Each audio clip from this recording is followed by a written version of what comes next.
मंडळी, हागवणे कुटुंबातील एक व्यक्ती निर्दोष आहे, जो म्हणजे हागवणे कुटुंबातील मोठा मुलगा, म्हणजेच की वैष्णवी हिचा दीर, ज्याचं नाव सुशील हागवणे असं आहे. मंडळी, ह्या सुशीलला आपल्या घरातील लोकांचं वागणं पटत नव्हतं.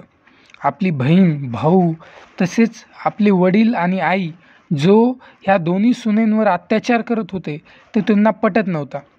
तो अनेकदा विरोधही करायचा, पण विरोध केल्यानंतर अनेकदा त्याला मारलं जायचं, तसंच त्याला अपशब्द बोलले जायचे. मंडळी, सुशील जेव्हाही वैष्णवीवरचा अत्याचार बघायचा आणि जेव्हाही तो विरोध करायचा तर आपल्या सख्ख्या भावाकडून गलिच्छ आरोप त्याच्यावर लावले जायचे. आपल्याच वहिनीसोबत तुझे अनैतिक संबंध आहेत असं त्याच्यावर आरोप लावले जायचे.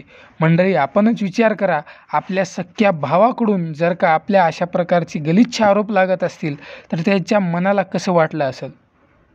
मंडळी, या गोष्टीचा पुरावा म्हणजे हागवणे कुटुंबातील मोठ्या सुनेची तुम्ही बाईट नक्की ऐकली असेल. त्यांनी वारंवार सांगितलं आहे की माझ्या पतीला म्हणजेच की सुशीलला त्यांच्या घरचे म्हणजे त्याच्या आई वडील तसेच भाऊ तशाच बहिणीचे वागणे पटायचे नाही आणि तो अनेकदा त्यांना विरोध करायचा असं तिच्या स्वतःच्या पत्नीनं सांगितलेलं आहे. 6-7 महिन्याने हाणामारी वगैरे ते सगळं प्रकरण, मग प्रत्युत्तर द्यायला लागले, त्यामुळे ते जास्त मारायला लागले. किंवा माझे मिस्टर माझ्या बाजूने बोलायला लागले, तर मग तू बायकोचा बैल आहे, पारवा हात गेलाय तिच्यामध्ये, म्हणजे हंडगा बिंडगा असे त्याला म्हणजे माझ्या मिस्टरांना काही बोलायचे ते. आणि मंडळी, वैष्णवीच्या कुटुंबाने देखील एकाही बाईटमध्ये किंवा एकाही परिस्थितीत सुशीलचे नाव घेतलेले नाही किंवा कुठेही तो दोषी आहे याचा उल्लेख देखील त्यांनी केला नाही. मंडळी, ह्या गोष्टीहून सरळ कळते की सुशील ह्या गोष्टीत त्यांचा साथ देत नव्हता आणि सुशील हा त्या हागवणे कुटुंबाचा विरोध करत होता आणि तो त्यांच्या विचाराचा देखील विरोधक होता.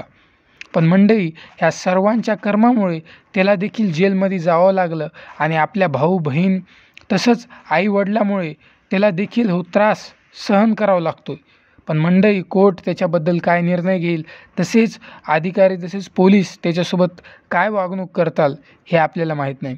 परंतु मंडळी, ह्या सुशील हागवणे याच्याबद्दल आपलं मत काय, त्याच्यासोबत जे झालं ते बरोबर झालं का, किंवा त्यांनी त्या परिस्थितीत काय करायला पाहिजे होतं हे तुम्ही कमेंट सेक्शनमध्ये सांगायला विसरू नका.